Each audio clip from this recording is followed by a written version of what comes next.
बालगीत हे सुरू करायचं कारण काय होतं? तर बालगीत सुरू करण्याचं कारण म्हणजे माझं स्वतःचा जो प्रवास होता पूर्ण आयुष्याचा, त्याच्यामध्ये संगीत हा खूप महत्वाचा भाग होता. पण राधा सोडूनची जी बाकीची मुलं तुमच्या हाताखालून गेलेली आहेत, तर तुम्ही त्यांच्यात काय बघितलं की बालगीत, गाणं, संगीत ह्याचा त्यांच्या आयुष्यावरती कसा इम्पॅक्ट झालेला आहे? बालगीतची पहिली विद्यार्थिनी ही 8 महिन्याची होती. 6 महिन्यांपासून ते 7 वर्ष ह्या मुलांना एकत्र शिकवतात, तर चॅलेंजिंग नाही होत का? एनर्जी हाय पाहिजे, तुमचा चेहरा सतत हसतमुख पाहिजे. एवढ्या 2 गोष्टी जर का मेंटेन ठेवल्या आणि लहान मुलांनी एवढं होऊन जर तुम्ही त्यांच्याशी वागलात. पालकांचं बालगीतच्या प्रवासात कसा इम्पॉर्टन्स आहे? म्हणजे पालकांना अपेक्षित असतं की आता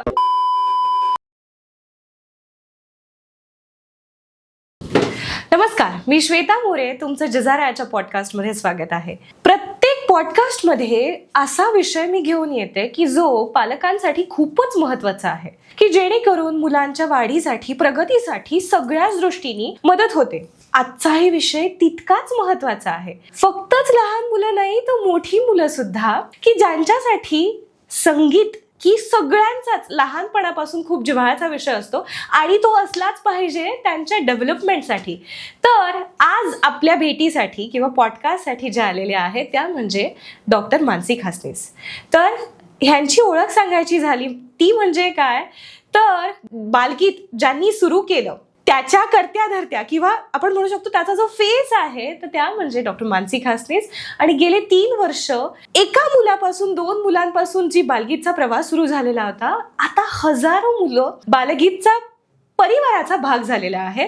तर नमस्कार मॅम. नमस्कार. येस, तर पहिले थँक्यू सो मच की तुम्ही जजाराच्या पॉडकास्टवरती आलेला आहात.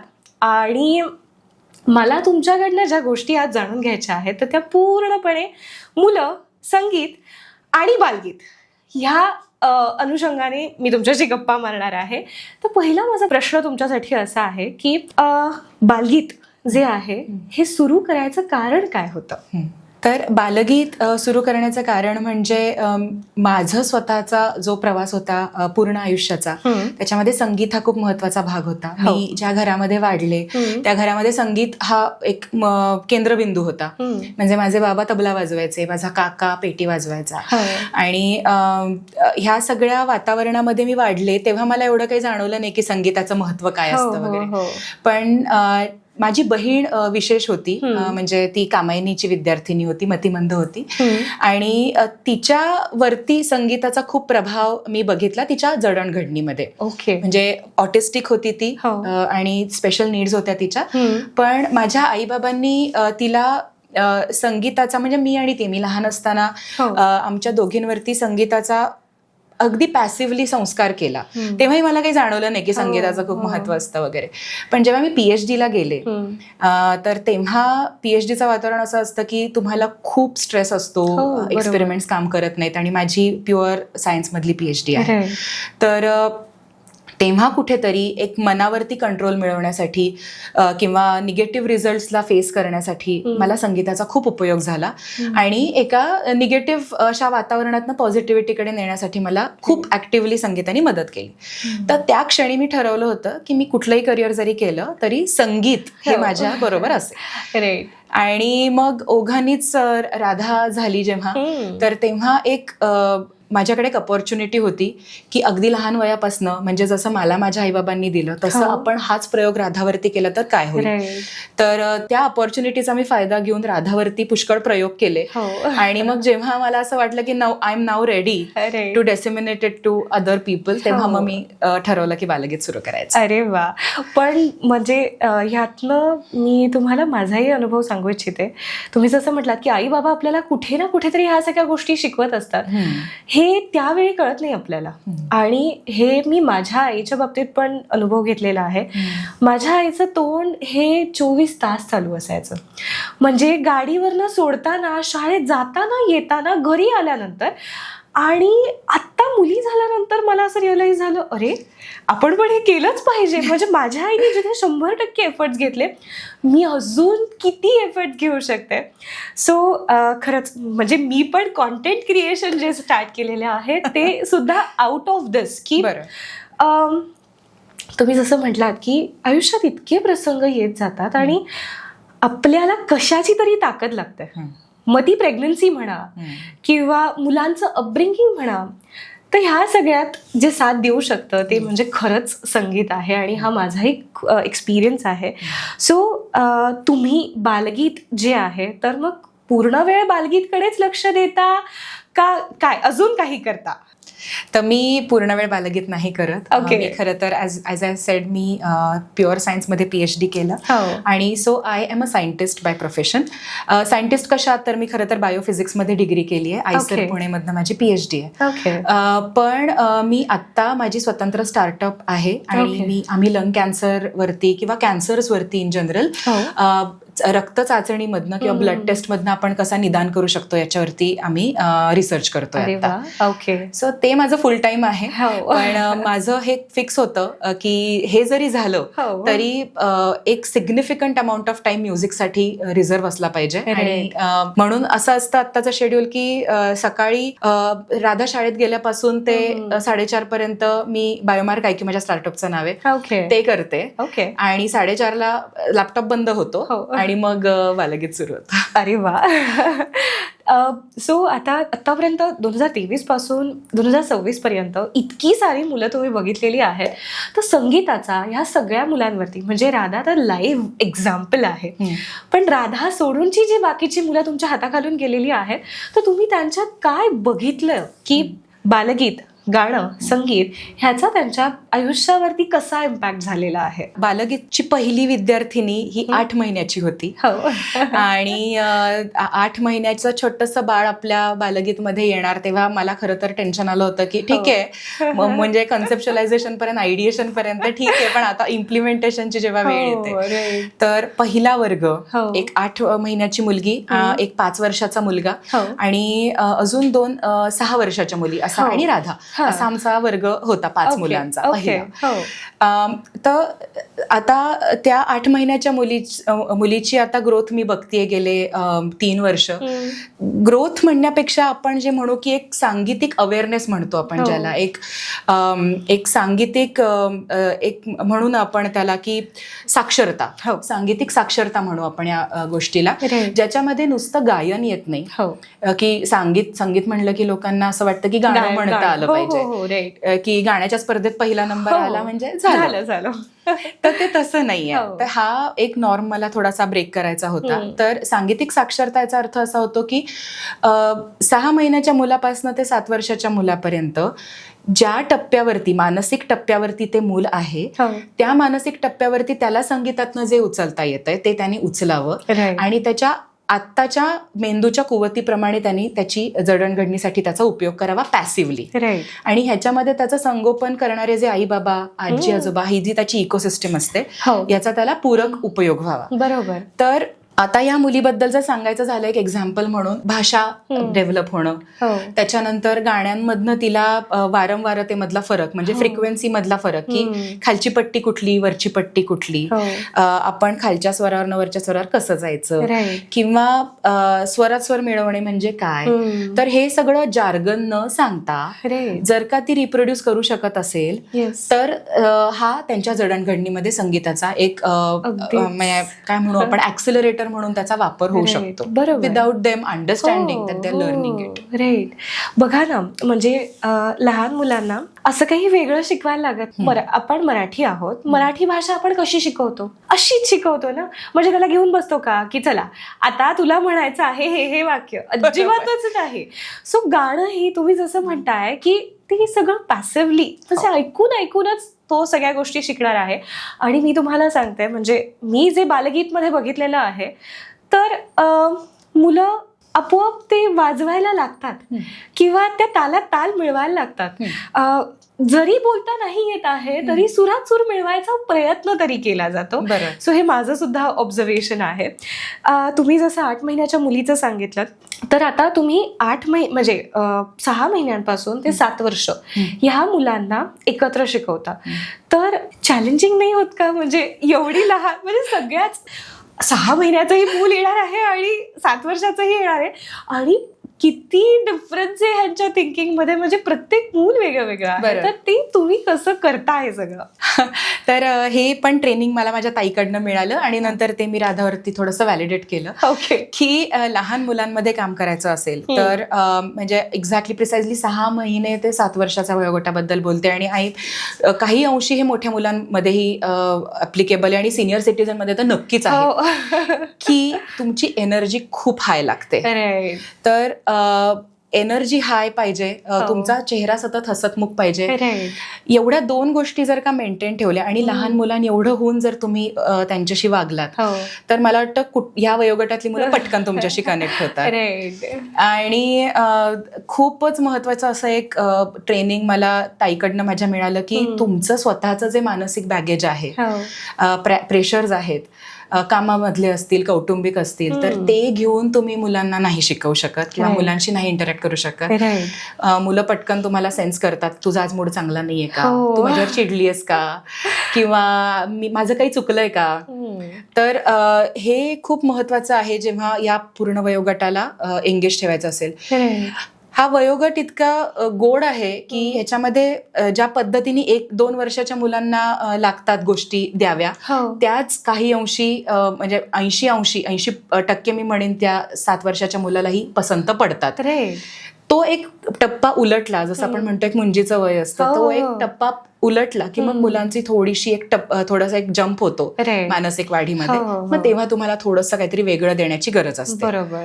सो त्यामुळे हा वयोगट की ह्या सगळ्यांना मी एकत्र एका पद्धतीने शिकवून केटर करू शकते. Right. ज्या पद्धतीने आपण करिक्युलम डिझाईन केलेला आहे त्या करिक्युलमचं वैशिष्ट्य असं आहे की डिलिव्हरी तर मी एका पद्धतीने करते, एका एक्स पद्धतीने, पण Right. प्रत्येक वयोगटाचं मूल त्याच्या कुवतीप्रमाणे त्यातनं त्याला जे हवं ते उचलू शकतं. राईट. येस, बरोबर. म्हणजे तुम्ही अभंगही घेतलेला आहे, बेडकीच्या पिल्लानं बैल पाहिला पण घेतलेला आहे, Right. राधाचं जे गाणं आहे तेही आहे. Right. सो येस, ऑफकोर्स मी सुद्धा म्हणजे जे माझं सुद्धा ऑब्झर्वेशन आहे इट इज लाईक सगळ्यांसाठीच बरोबर आहे. हो. आणि म्हणजे खरंच माझे सेशन झाल्यानंतर जिजाचे बालगीतचे आमच्या घरी बेडकीच्या पिल्लानं रोजच होतं. म्हणजे तो बेडूक, त्याचं इमॅजिनेशन, मग मम्मा काय झालं हे, असं कसं होऊ शकतं. सो हे जे सगळं अंडरस्टँडिंग आहे ते तुम्ही जसं सांगताय की मलाही आता हे म्हणजे अंडरस्टँड होत आहे की हा ती तिच्या ह्याच्यानुसार ती ते पिकअप करते येस. की हा असं आहे, मग असं होऊ शकतं. अजून एक महत्वाचं या वयोगटासाठी आहे की जसं तू आता म्हणलीस बेडकीच्या पिल्लांना, हो. तर स्टोरी टेलिंग. राईट. मुलांना गोष्टी ऐकायला खूप आवडतात. हो. मग ते त्यांच्या रोजच्या आयुष्यातल्या असतील किंवा आपण काय करून आलोय तेही त्यांना सांगितलं तर हो. त्यांना खूप रिलेव्हंट Right. वाटतं. सो बालगीतमध्ये एक खूप महत्वाची गोष्ट मी नेहमी करते आणि खूप म्हणजे असं न ठरवता होते ती की त्या गाण्याची गोष्ट सांगणे, हो. की हे गाणं म्हणजे हे गाण्यामध्ये काय सांगितलंय, किंवा आज मी मी हेही विचारते मुलांना की तुम्ही काय नाश्ता करून आला. हो. राईट. सो ही त्यांच्यासाठी एक खूप महत्वाचं माहिती असते देण्यासाठी. हो, खरंच आहे. आणि त्यातनं एक गोष्ट तयार होते. तर कुठेतरी वर्ग सुरू होण्याच्या आधी काहीतरी त्यांनी शेअर केलेलं असतं, हो. त्याचा उपयोग आपण वर्ग संपण्याच्या वेळेच्या गोष्टीमध्ये केला की त्यांना ते पूर्ण संबंध चित्र पूर्ण झालं, लेट होतं. राईट.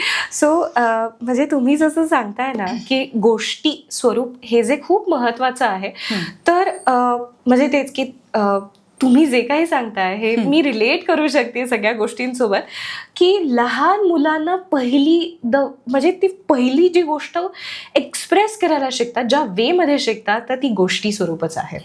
म्हणजे आमची राया, शी इज जस्ट 2 years old, आणि आमची एक गोष्ट ठरली की माझ्या डोळ्यात माती गेली मी जेव्हा बागेत खेळायला गेलेले होते. सो रोज एकदा तरी ती दिवसात येऊन कोणाला तरी ही गोष्ट सांगणारच आहे.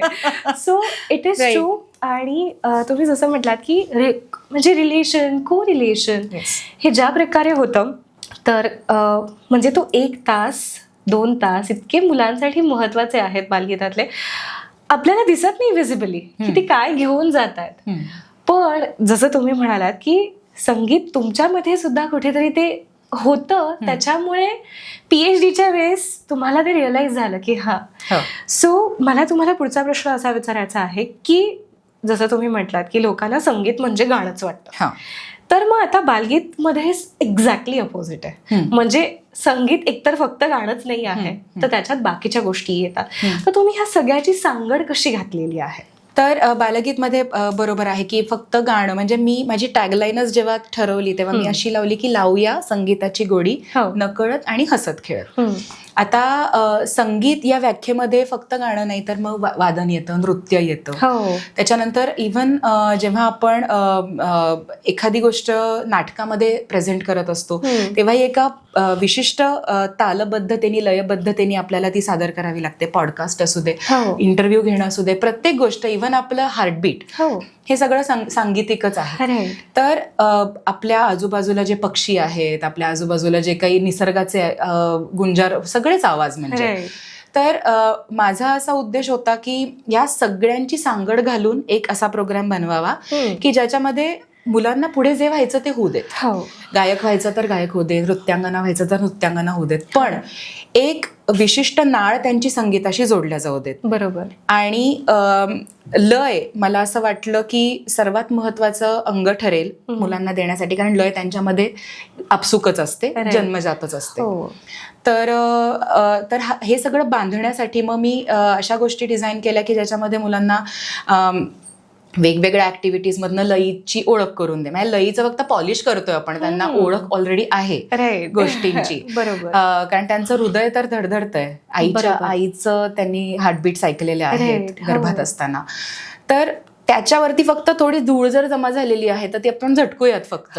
तर ती कशी करता येईल? मग गाणी ऐकूयात, गाण्यांमधले प्रॉमिनंट बीट्स त्यांना ऐकायला देऊयात, त्या बीट्सवरती त्यांना मांडीवर थाप द्यायला किंवा चुटक्या वाजवायला, किंवा स्कार्सची आम्ही ऍक्टिव्हिटी घेतो. म्हणजे अगदी कापडं असतात आणि त्या कापडांचं हातामध्ये घेऊन ते लयबद्धतेने हलवायची, किंवा इनफॅक्ट नुसत्या टाळ्या वाजवा, वाद्य वाजवा. बरोबर. किंवा ती लय ऐकण्याच्या वेळेला बरोबर त्या लयीच्या वेळी कुठली तरी एक ऍक्टिव्हिटी करा. मग ती वरती टाळी देणं असेल, खालती टाळी देणं असेल, पण associated with something that makes them realise that this is the beat, ज्याला आपण पुढे जाऊन सम असं म्हणतो. तर एका आवर्तनाचं पहिली बीट जी आहे ती सम. तर ती सम त्यांना लहान असतानाच कशी ओळख करून देता येईल हा प्रयत्न होता. एकदा अशा पद्धतीचा खेळ घेतला की 4 बांगड्या अरेंज केल्या होत्या आणि त्या 4 बांगड्यांमध्ये पहिली बांगडी समेची बांगडी त्यांना अध्यारूत असं करायला सांगितलं होतं. पण त्यांना हे काही सांगितलं नाही. त्यांना फक्त सांगितलं की 1, 2, 3, 4 या बांगड्या हलवायच्या. आणि त्या खेळातच ते इतके गुंगून गेले की त्यांना पण नंतर हे लक्षात आलं की 4 नंतर पहिली बांगडी परत करायची. तर तसेच ताल असतात, ते बांधलेले असतात, ते एक सर्कल असतं आणि 4 बीट्स मोजल्यानंतर पहिल्या बीटवरती पुन्हा यायचंय. म्हणजे गाणं तुम्ही गावभर जरी गाऊन आलात तरी तुम्हाला समेवरती यायचं आहे. बरोबर.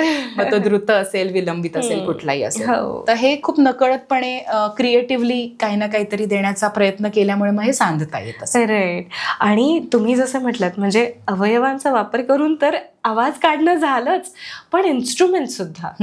मग ह्याचं म्हणजे इन्स्ट्रुमेंट्सच का इंट्रोड्यूस करायचे किंवा तेच का करायचे, छोटे मोठे, तर ते कसं आणि का ठरवलं तुम्ही? तर वाद्य देण्यामागचं एक खूप मोठा मोठेफासा होता की वाद्य म्हणजे संगीताचं आपण म्हणूयात की पहिली पायरी आपण म्हणू शकतो अप्रिसिएट करण्यासाठी. का? कारण की मुलांना हातात पकडण्यासारखी जर वाद्य आपण दिली तर त्यांना एकतर अनुभूती मिळते, जो आपण एक्सपिरियन्स म्हणतो की हे वाजतंय. राईट. तर त्यांना आता पेटी तर मी वाजवायला दिली तर त्यांना ते नाही जमणार. आणि जसं मी म्हणलं की लय ही त्यांच्याकडे जन्मजात उपजत असते. मग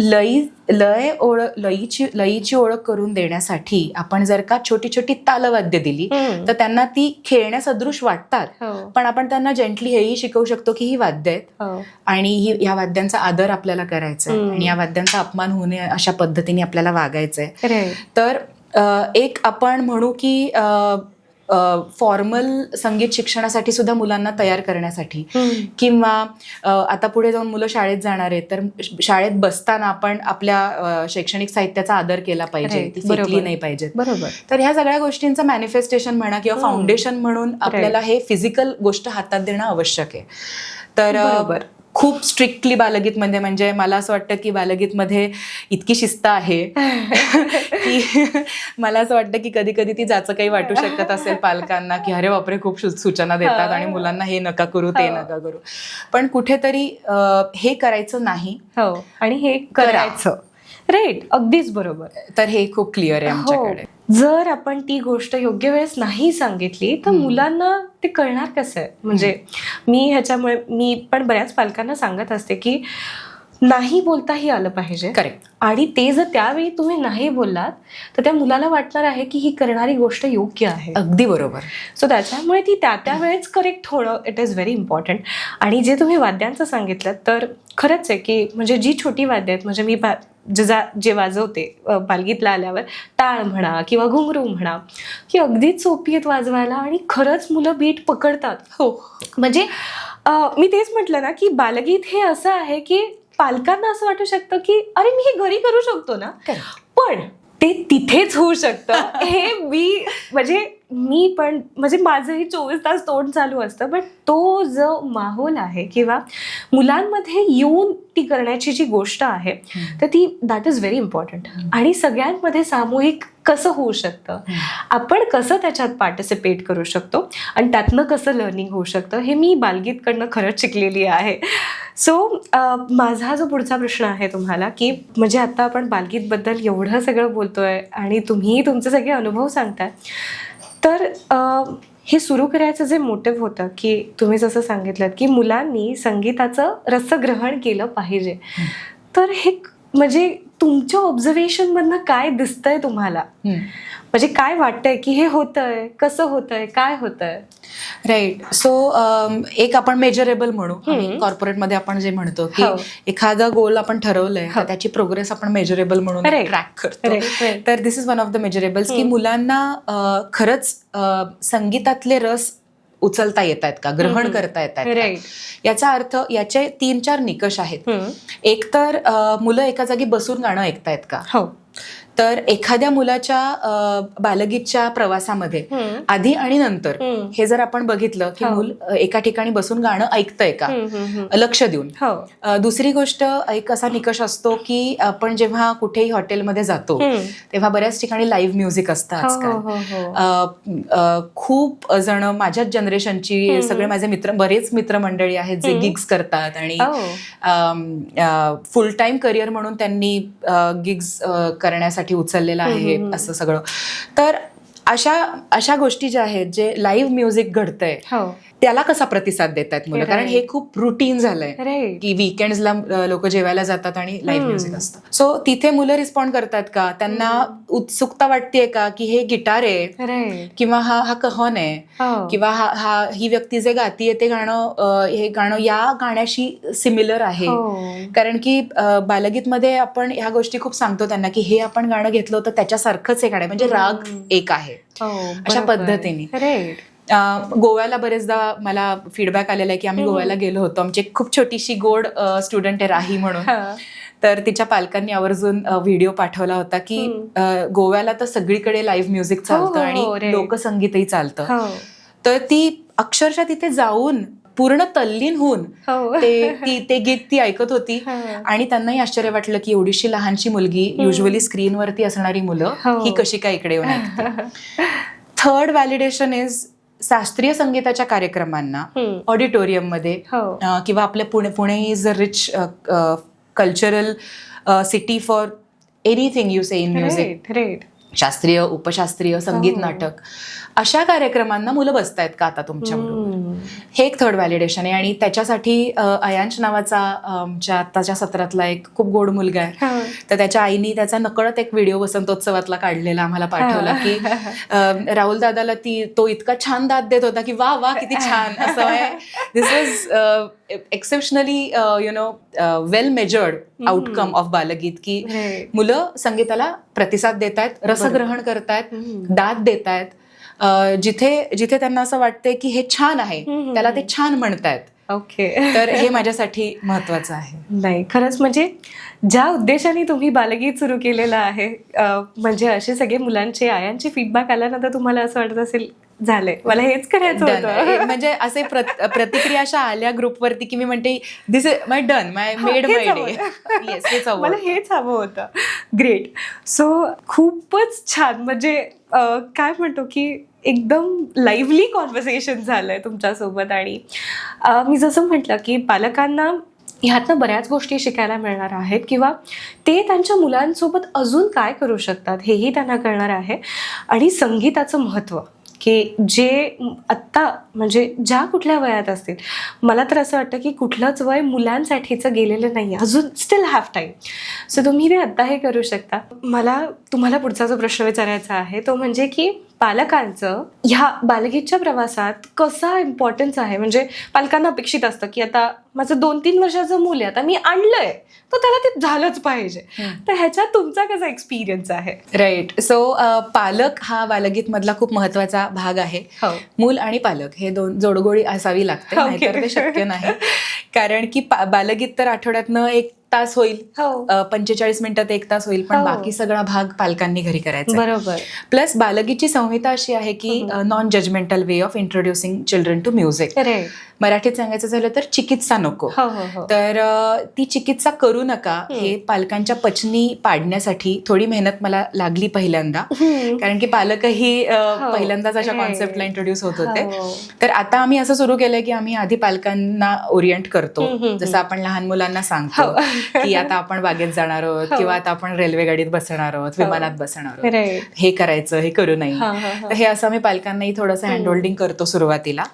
आणि मात्र त्यांना हे खूप निक्षून सांगितलं जातं की काही गोष्टीमध्ये मुलांना नाही म्हणायचं आहे.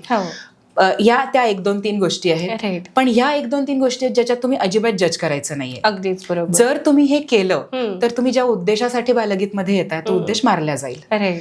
तर ह्या गोष्टी खूप क्लिअरली आमच्याकडनं ओरिएंटेशन मधनं जातात, प्रत्येक वर्गामध्ये जातात, पुस्तकामध्ये आम्ही त्या लिहून देतो. आणि जसं मी म्हणलं, जर पालकांचा सहभाग नसेल आणि त्या विजनशी आणि मिशनशी जर पालक पूर्ण संलग्न नाही झाले तर जो इम्पॅक्ट एक्सपेक्टेड आहे बालगीत मधनं तो नाही मिळणार.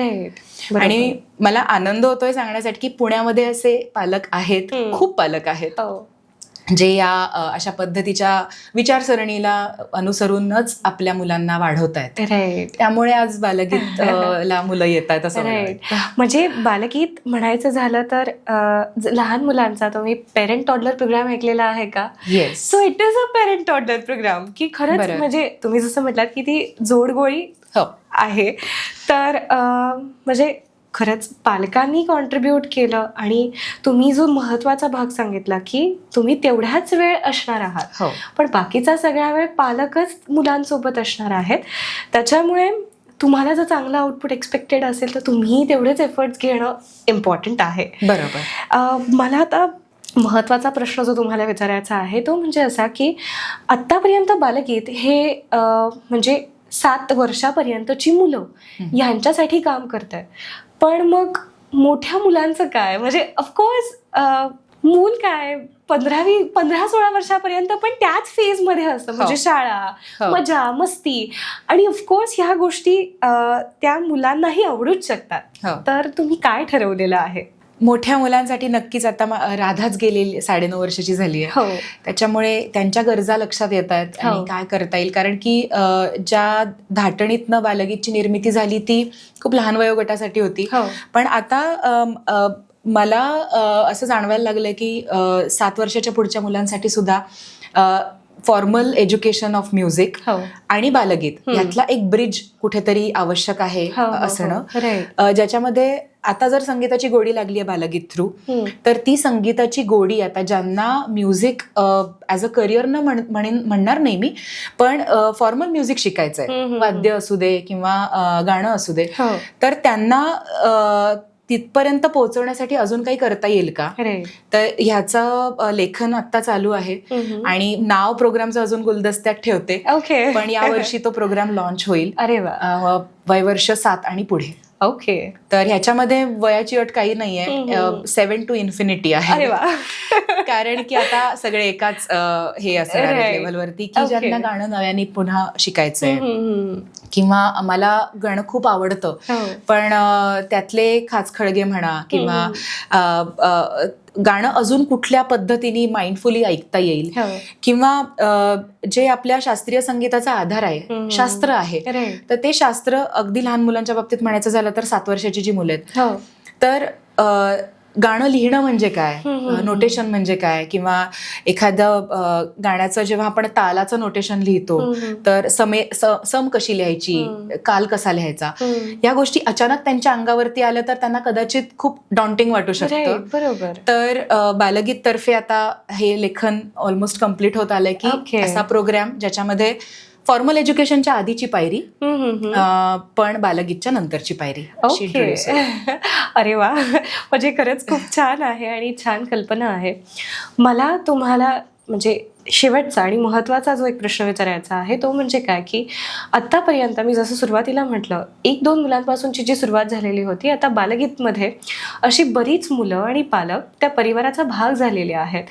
तर तुम्ही त्या पालकांना किंवा बाकीच्या पालकांना ही म्हणजे काय सांगू इच्छिता की मुलांमध्ये ह्या सगळ्या गोष्टी कशा तुम्ही रुजू करू शकता? म्हणजे ह्यामध्ये बालगीत कॉन्ट्रीब्यूट करायला आहेच आहे, पण पालकांनी काय अजून करावं की जेणेकरून मुलांना ह्या सगळ्याची आवड आणि गोडी लागू शकते? अगदी म्हणजे हा खूप अप्रोप्रिएट आणि ऍप्ट असा प्रश्न आहे, कारण की पालकच मुलांबरोबर 24 तास असतात, बरोबर, किंवा जास्तीत जास्त वेळ असतात.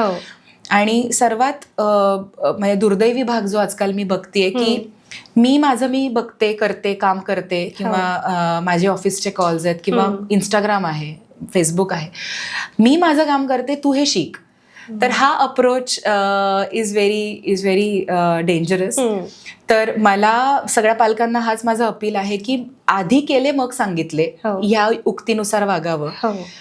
तू कर, तू गाणं म्हण किंवा तू हे ऐक असं करण्याऐवजी आपण करू, आपण म्हणू, आपण वाचू, आपण लिहू, आपण चित्र काढू, चल आपण हे गाणं ऐकूयात का, आज आईबाबांसोबत आपण हे गाणं ऐकूयात का, सगळे मिळून ऐकूयात का, आपण सोबत मिळून अंताक्षरी खेळूयात का, किंवा आपण सोबत मिळून हे चित्र काढूयात का, ह्या गाण्याचं हे चित्र आहे किंवा ह्या गाण्यामध्ये हे सांगितलंय तर हे आपण काढून बघूयात का, किती गंमत येते. तर मला असं वाटतं की सध्या धकाधकीच्या जीवनात, धावपळीच्या जीवनात आपण कुठेतरी आपण दमलोय हे म्हणून मुलांना डिप्रायोरिटाईज जे करतोय आणि त्यांच्या हातात स्क्रीन देतोय, तर त्याऐवजी त्यांना 10च मिनिटं लागतात आपली, खरं सांगायचं झालं तर दिवसातली, ती काही त्यातली 5 मिनिटं सकाळची असतात पहिली आणि उरलेली 5 मिनिटं संध्याकाळची असतात.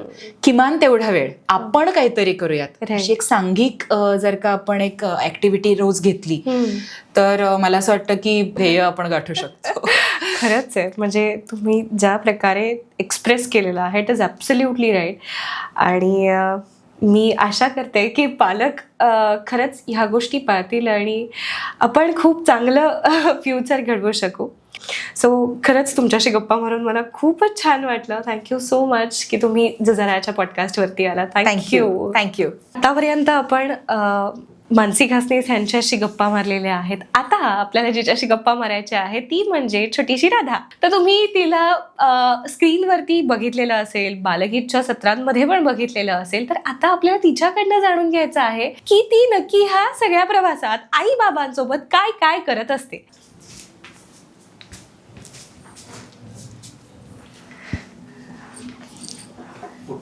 हॅलो. येस, आता मी तुला प्रश्न विचारणार आहे. तू जे काय करते त्याची उत्तरं देशील. तुला बालगीत मधला सगळ्यात आवडता सेगमेंट कुठला आहे? काय आवडतं तुला? मला चित्र काढण्याचा लहानपणापासूनच खूप छंद होता आणि बालगीतमध्ये म्युझिक ऐकत ऐकत चित्र काढणं हा सेगमेंट माझा खूप आवडीचा आहे आणि त्यासोबत एकाग्रता पण निर्माण होते आणि मेडिटेशन आणि म्युझिक ऐकता ऐकता ड्रॉइंग हे माझं सगळ्यात आवडतं सेगमेंट. वाव.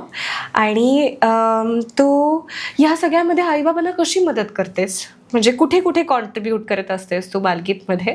बालगीतचं पुस्तक डिझाईन करताना वेगवेगळी कार्टून्स किंवा त्याच्या गाण्यांमधली जी चित्र आहेत ती काढून देते मी. तू काढलेली आहे ती चित्र? मी पुस्तक तर पाहिलेलं आहे. सो तू काढली आहे ती चित्र? काही चित्र काढलेली आहे. त्यातलं कुठलं चित्र तू काढलेलं आहे? 17-2 मधलं दप्तर घेऊन शाळेमध्ये जे स्वरविद्यालयाचं चित्र आहे ते. हो, ते दप्तर घेऊन म्हणजे तुझं जे गाणं आहे तेच ना? म्हणजे ज्याच्यामध्ये राधा आहे तेच ना? हो, ॲक्च्युली माझ्या आईच्या आजीनी ते गाणं लिहिलं आहे आणि माझ्या मावशीसाठी. तर आता जसं पिढीनुसार ते गाणं आपापलं नाव गुंफून तयार झालंय. कारण की मी पण ते गाणं जिजासाठी घरी गात असते, पण जिथे आता राधा आहे तिथे आम्ही घरी जिजा म्हणत असतो. आता तू कितवीत आहेस? 4थीत आहेस. मग तू शाळा, तुझे काही क्लासेस असतील ते, आणि तुझी स्कॉलरशिप पण चालू आहे ना? मग तू हे सगळं कसं मॅनेज करतेस? वर्गात जे शिकवतात त्याच्याकडे जर आपलं लक्ष असेल तर अर्धा अभ्यास तर तिथेच आपला होऊन जातो. ओके. आणि घरी आल्यावर पण आपल्याला जर काय करायचं हे जर माहीत असेल आणि टाइम टेबल आपल्याला आता पुढे काय करू हे जर माहीत असेल तर व्यवस्थित अभ्यास होऊ शकतो. आणि जर आपल्याला लॉजिक पक्का असेल तर मग नक्कीच. वाव. मला तुझ्यासोबत गप्पा मारून खूप मजा येते. सो आता तू आईबाबांसोबत म्हणजे लाईव्ह पण काम केलेलं. लाईव्ह म्हणजे आता जसं आपण लाईट्स, कॅमेरा, ॲक्शन हे म्हणजे लाईव्ह. सो हे पण काम केलेलं आहे.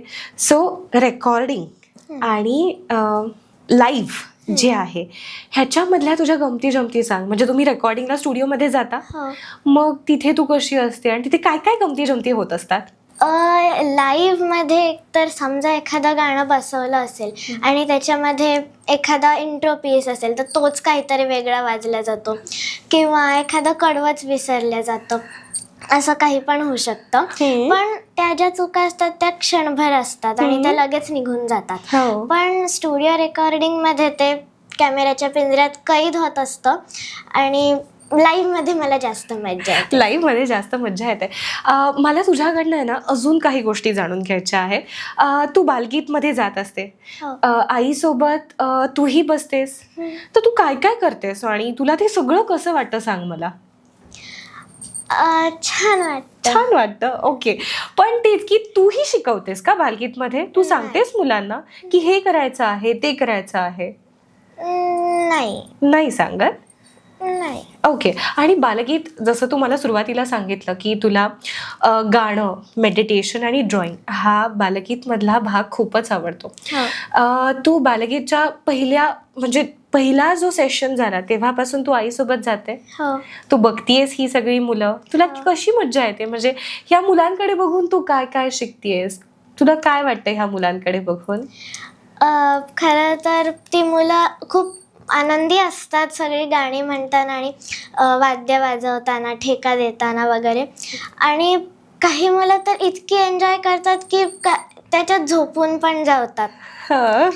तर आणि ती चित्र बघण्यातच ती इतकी गुंगून जातात आणि घरी जाऊन पण तशीच चित्र काढण्याचा प्रयत्न करत असतात.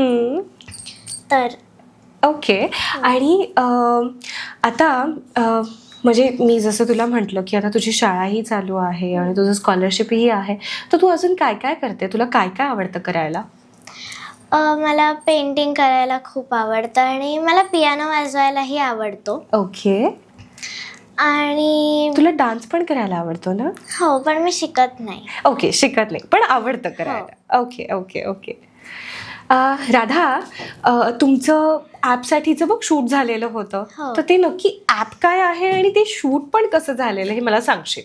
आता बालगीतला खूप मुलांची येण्याची इच्छा असते, पण जी मुलं मुंबईला राहतात किंवा आउट ऑफ टाउनमध्ये असतात तेव्हा त्यांच्यासाठी बालगीत ॲप म्हणून एक उपक्रम मागच्या वर्षीच्या फेब्रुवारी महिन्यात आम्ही लॉन्च केला. ओके. आणि त्याचं शूट आउटडोअर आम्ही करतो. ओके. तर त्याची एक गंमत सांगते. हो. की संध्याकाळ होती आणि एक गाणं शूट करत होतो, तेव्हा असाच लाईट लावला होता. तर शूट करता करता तिथे खूप किडे येत होते लाईटच्या यानी. आणि एक किडा माझ्या डोळ्यात गेला. अरे बापरे. आणि मग काजळ लावलं होतं डोळ्याला, तर सगळं पूर्ण चेहरा असा मेकअपनी फिसकटलं, काजळ फिसकटलं. हा. आणि मग काय केलं? मग ते गाणं तिथेच थांबवलं, सगळा मेकअप परत करावा लागला अरे होता. बापरे. त्यानंतर परत थोडंसं दुखतच होतं आणि अर्ध झालेलं गाणं पूर्ण केलं आणि मग थांबवलं. ओके. आणि अजून काय सांगशील तू, म्हणजे ॲपमध्ये त्या सगळ्या गाण्यांमध्ये तू आहेस का? काही मध्ये आहे आणि काही मध्ये नाही. कुठल्या गाण्यामध्ये तू आहेस? कुठलं गाणं आहे? खूप आहेत. शाळा सुटली पाटी फुटली आहे, झुलता है यतिराज, निंबोणीच्या झाडामागे. हा.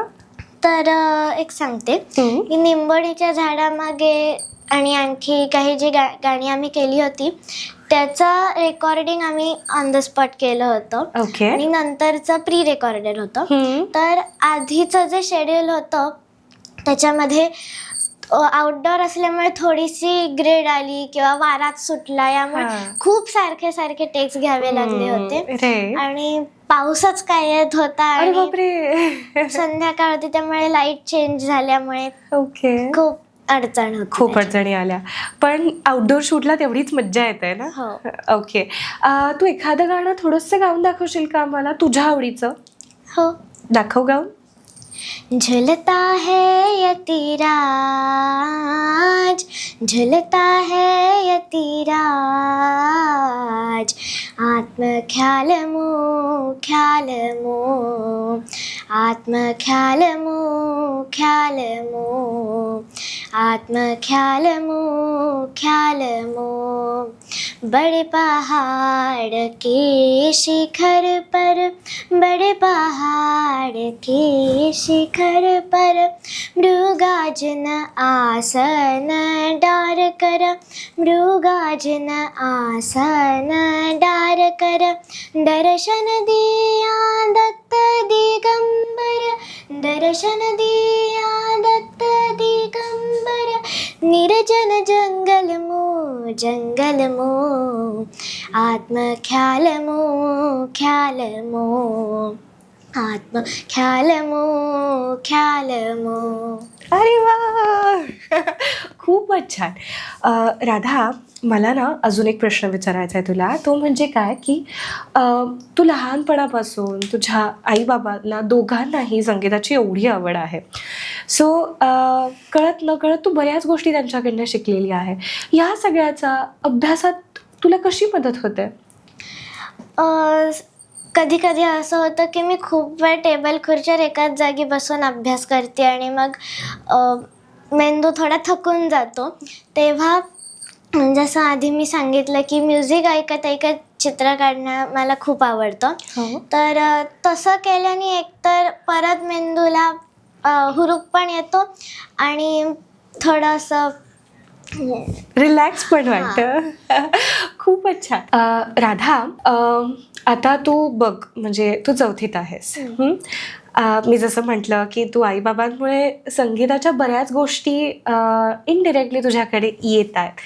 तर ह्या संगीताचा तुला कसा फायदा होतोय, म्हणजे तुझा कॉन्फिडन्स वाढायला, किंवा तू बोललीस बघ की कधीतरी आमचा इंट्रो चुकतो पण ते होऊन जातं, मग हे सगळं तू कसं करतेस?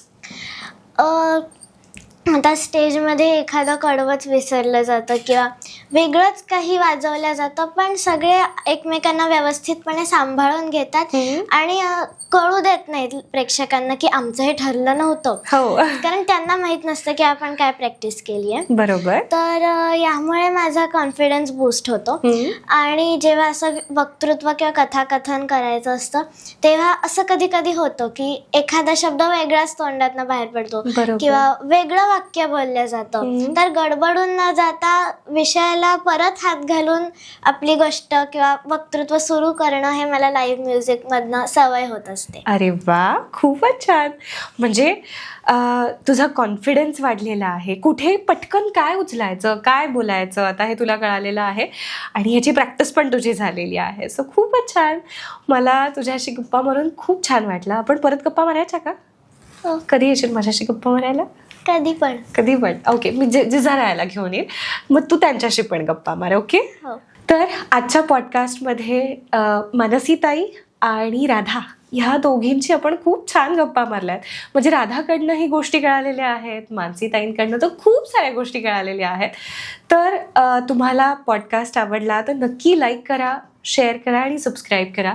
Thank you so much.